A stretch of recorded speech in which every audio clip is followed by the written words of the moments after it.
আসসালামু আলাইকুম প্রিয় ভিউয়ার্স, আজকে উপস্থিত হয়েছি শিক্ষা ব্যবস্থার গুরুত্বপূর্ণ কিছু বিষয় নিয়ে।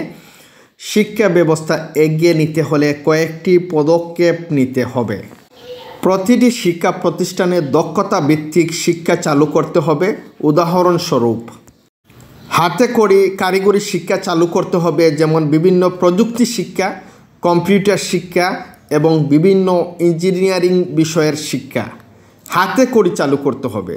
হাতে খড়ি কৃষি বিদ্যা বা কৃষি শিক্ষা চালু করতে হবে। কৃষিভিত্তিক দেশ যেহেতু, হাতে খড়ি একেবারে প্রায়োগিক কৃষি শিক্ষা চালু করতে হবে। হাতে খড়ি ইংরেজি ভাষা শিক্ষা চালু করতে হবে। হাতে খড়ি আরবি ভাষা শিক্ষা চালু করতে হবে। এই বিষয়গুলো পুস্তক ভিত্তিক শিক্ষা হবে না, সরাসরি প্রায়োগিক শিক্ষা হবে। পুঁথিগত শিক্ষা দূর করতে হবে। সর্বপ্রথম বিষয়ভিত্তিক ন্যূনতম 1 বছরের শিক্ষক প্রশিক্ষণ চালু করতে হবে। শিক্ষকরা যদি সঠিকভাবে প্রশিক্ষিত না হয়, তাহলে সঠিকভাবে হাতে খড়ি প্রায়োগিক শিক্ষা বা দক্ষতা ভিত্তিক শিক্ষা দিতে পারবেন না। শিক্ষা ব্যবস্থার প্রতিটি স্তরে কঠোর নজরদারি জারি করতে হবে। কঠোর নজরদারি যদি না করা হয়, তাহলে কিন্তু শিক্ষা ব্যবস্থা সঠিক মানদণ্ডে পৌঁছাবে না। ডিস্ট্রিবিউশন পদ্ধতিতে ইউনিয়ন ভিত্তিক শিক্ষা প্রতিষ্ঠানের শিক্ষার্থী ভর্তি নিতে হবে, অর্থাৎ যাতে করে এক প্রতিষ্ঠানে অনেক শিক্ষার্থী আবার কোনো কোনো প্রতিষ্ঠানে শিক্ষার্থী নেই, তা যেন না হয়। এরূপ হলে শিক্ষা ব্যবস্থা সঠিক মানদণ্ডে পৌঁছাবে না। প্রতিটি ইউনিয়নের শিক্ষার্থীরা একটি নির্দিষ্ট কমিটির কাছে ভর্তি হবে। ভর্তি কমিটি ওয়ার্ড ও দূরত্ব বিবেচনা করে স্কুল ও মাদ্রাসা সহ বিভিন্ন প্রতিষ্ঠানে সমাহারে বন্টন করে দিবে শিক্ষার্থীদের, অর্থাৎ প্রতিটি প্রতিষ্ঠানে যাতে করে প্রায় সমান শিক্ষার্থী থাকে। সকল ধরনের প্রাইভেট কোচিং চিরতরে বন্ধ করে দিতে হবে। প্রাইভেট কোচিং স্বজনপ্রীতি সৃষ্টি করে, আর স্বজনপ্রীতির কারণে শিক্ষা প্রতিষ্ঠানে বিভিন্ন ধরনের অরাজকতা, বিভিন্ন ধরনের দুর্নীতি এবং বিভিন্ন ধরনের ঝামেলা সৃষ্টি হয়। তাই প্রাইভেট কোচিং বন্ধ করে দিলে স্বজনপ্রীতি অনেকটা কমে যাবে। প্রতিষ্ঠান প্রদান নিয়োগ দিতে হবে স্মার্ট, চৌকস ও আইসিটি জ্ঞান সম্পন্ন, অর্থাৎ প্রিন্সিপাল, হেডমাস্টার, সহকারী প্রিন্সিপাল অর্থাৎ উপাধ্যক্ষ, সহকারী হেডমাস্টার, সুপার, সহকারী সুপার, এই যে পদগুলো, এই পদগুলোতে নিয়োগ দিতে হবে চৌকস, স্মার্ট এবং আইসিটি জ্ঞান সম্পন্ন।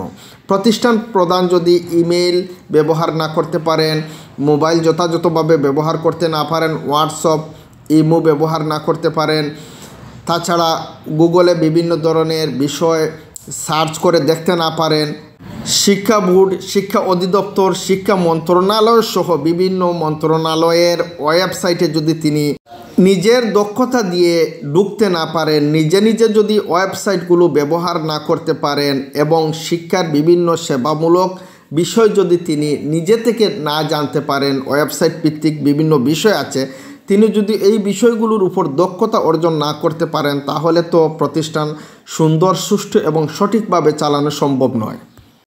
শিক্ষা ব্যবস্থায় কোনো ধরনের দুর্নীতি বা স্বজনপ্রীতি হলে সাথে সাথেই কঠোর ব্যবস্থা নিতে হবে। দুর্নীতি এবং স্বজনপ্রীতি বন্ধ করা গেলে শিক্ষা ব্যবস্থা সঠিক মানদণ্ডে এবং সঠিক জায়গায় গিয়ে পৌঁছাবে। শিক্ষক কর্মচারীর জীবনের মান উন্নয়ন না করলে শিক্ষা ব্যবস্থা এগিয়ে নেওয়া সম্ভব হবে না, অর্থাৎ সঠিকভাবে শিক্ষক কর্মচারীদের পেটে ভাত থাকতে হবে এবং তাদের জীবনের মান উন্নয়ন থাকতে হবে।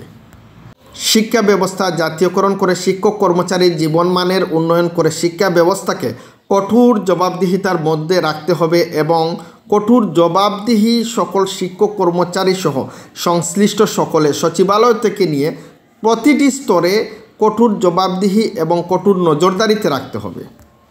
শিক্ষা নীতিমালা, শিক্ষা আইন, পাঠ্যক্রম তৈরির বিষয়ে তৃণমূল পর্যায় থেকে গণহারে মতামত নিতে হবে, অর্থাৎ যদি মাঠ পর্যায়ে মতামত নেওয়া হয়, তাহলে শিক্ষক সহ বিভিন্ন স্তরের জনগণ সঠিকভাবে এই বিষয়টির সাথে সংশ্লিষ্টতা পাবে, বিভিন্ন ধরনের মতামত দেবে।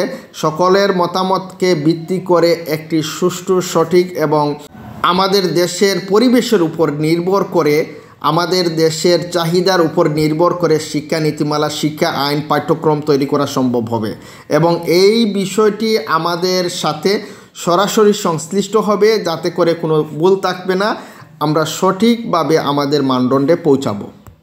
মাঠ পর্যায় থেকে মতামত নিয়ে শিক্ষা ব্যবস্থা সাজালে শিক্ষা সঠিক মানদণ্ডে পৌঁছাবে এবং যথাযথভাবে শিক্ষক কর্মচারীরা যদি এই বিষয়টির সাথে সংশ্লিষ্ট এবং অংশগ্রহণমূলক বিষয় থাকে, বিষয়টির প্রতি সকল শিক্ষক কর্মচারী এবং কর্মকর্তাগণের আন্তরিকতা এবং অংশগ্রহণমূলক জবাবদিহিতাও থাকবে। শিক্ষা উপকরণ হিসেবে দেশীয় প্রযুক্তির বেশিরভাগ ব্যবস্থা থাকতে হবে। সচিবালয় থেকে নিয়ে শিক্ষা প্রতিষ্ঠান পর্যন্ত সকল স্তরের কর্মকর্তা, শিক্ষক ও কর্মচারীকে 3 বছর অন্তর অন্তর প্রতিষ্ঠান পরিবর্তন করে নিতে হবে। এতে জবাবদিহিতা বাড়বে এবং শিক্ষার্থীরা নতুন নতুন কৌশল পাবে এবং শিক্ষকেরা বিভিন্ন প্রতিষ্ঠানে গেলে তাদেরও অভিজ্ঞতা বাড়বে। শিক্ষার্থীরা নতুন শিক্ষককে পাবে, তাদেরও নতুন করে একটি অভিজ্ঞতা হবে। সকল নতুনই দুষ্ত্রুটিমুক্ত, সুন্দর এবং সুষ্ঠু থাকে। শিক্ষা ব্যবস্থার প্রতি যদি আমাদের আন্তরিকতা সৃষ্টি হয় আর যদি শিক্ষা ব্যবস্থার জবাবদিহিতা এবং কঠোর নজরদারির মধ্যে রাখা হয়, তাহলে ইনশাল্লাহ আমাদের শিক্ষা ব্যবস্থা একদিন বিশ্বমানের শিক্ষা ব্যবস্থায় পরিণত হবে এবং এ দেশ এগিয়ে যাবে। ধন্যবাদ সবাইকে।